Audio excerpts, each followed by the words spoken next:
Hello and welcome to today's short training where I will be talking about how to feel God through your man.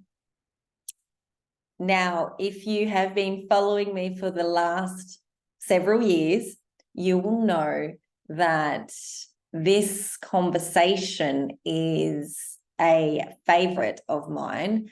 And if you follow my writing or adore my writing, you will also know that I love sharing and speaking about how to feel consciousness, how to feel God through your man in moments of both trigger as well as joy. Now, many times when I bring this topic or this conversation to women, they can instantly become like a trigger, an emotional charge is activated in their body where they feel that I'm saying your man is God or treat him as if he is God. And I'm not, but at the same time, I am saying, are you able to feel into a man's imperfections through feeling God in him? So, what do I mean by that? In a moment of feeling deep joy, for example, and you have your man in front of you, of which you are activated with joy, you are smiling, you're enjoying his presence, you're loving, giving him appreciation for all that he is, and you may even feel deeply aroused with his masculine energy as you drop deeper into the feminine polarity, meaning your heart opens, you feel really grounded in your womb, and you feel open. And so in this space, you move deeper into loving openness. And so you feel like this erotic charge. You feel this, I want you kind of energy. And so you're feeling God through him in these moments. But when the tables turn and there's a moment of trigger, are you able to feel God through him? Are you able to look at him, to feel through him and feel the presence of God? Now, this isn't to say like to bypass bad or poor behavior. This isn't to bypass desires of yours or not having needs met or anything like that. What I'm speaking to here is even in moments of frustration or closure, are you able to take yourself to a higher octave and feel love, feel consciousness in those moments, feel God in the presence of your man, and communicate from that place rather than from a place of closure.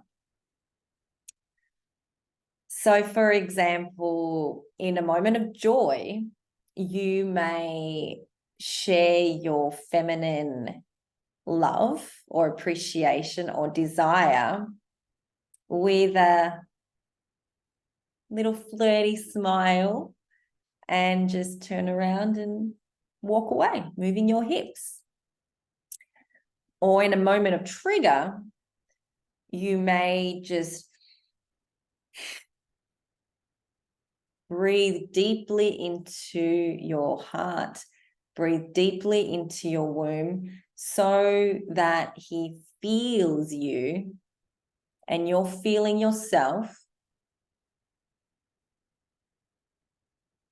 And then the breath that you take brings you into a moment of presence with yourself, of then which you can find presence with him out of your ego mind, out of your thinking mind,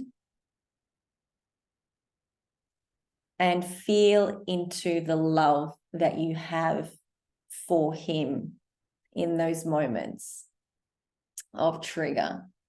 Now, this practice is a practice to diffuse fire. So you're not coming across as a fire hydrant coming out full blast, but instead you're coming through as a transmission of revealing. Revealing through becoming present first with yourself and whatever is moving through you, and thus being able to be present with the perfection of the imperfection of a man or the man that you love.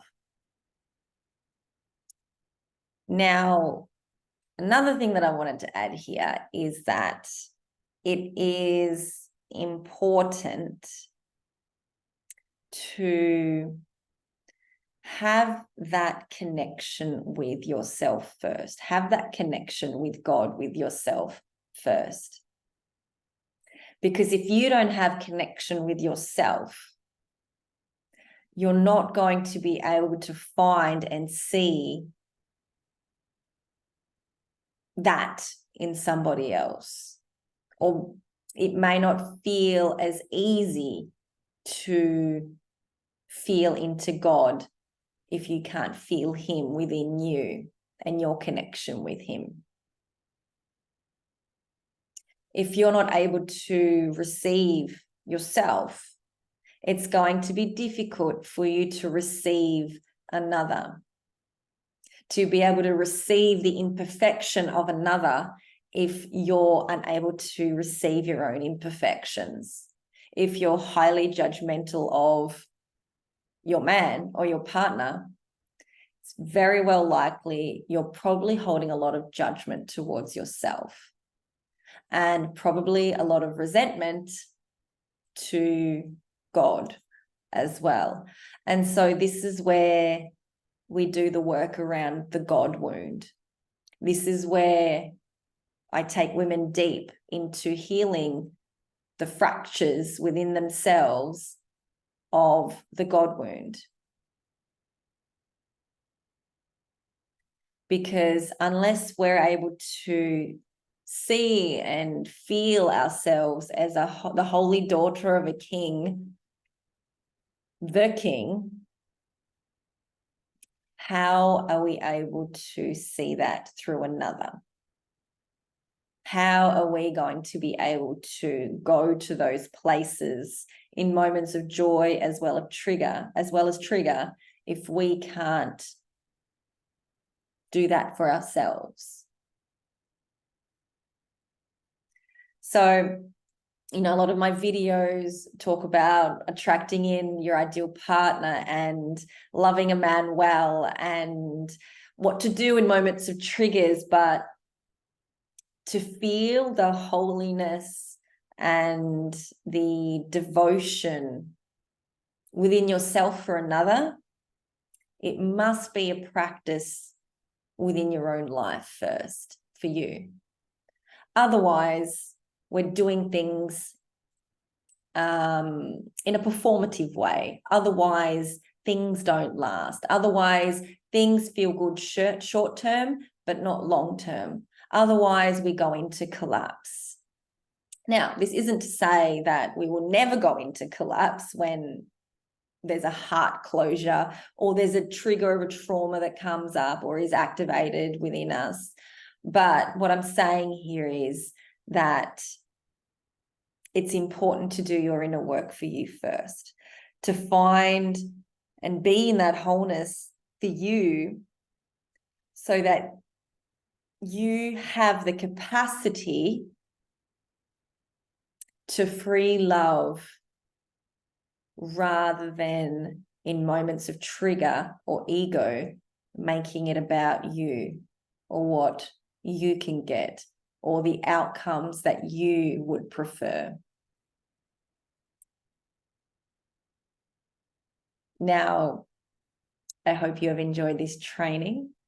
I have thoroughly enjoyed sharing these. Thoroughly just enjoyed sharing and having this conversation, really. And I will be going further into this in my upcoming course, Ecstatic Love, which I cannot wait to share more with you all soon. Sending you all a ton of love and see you soon.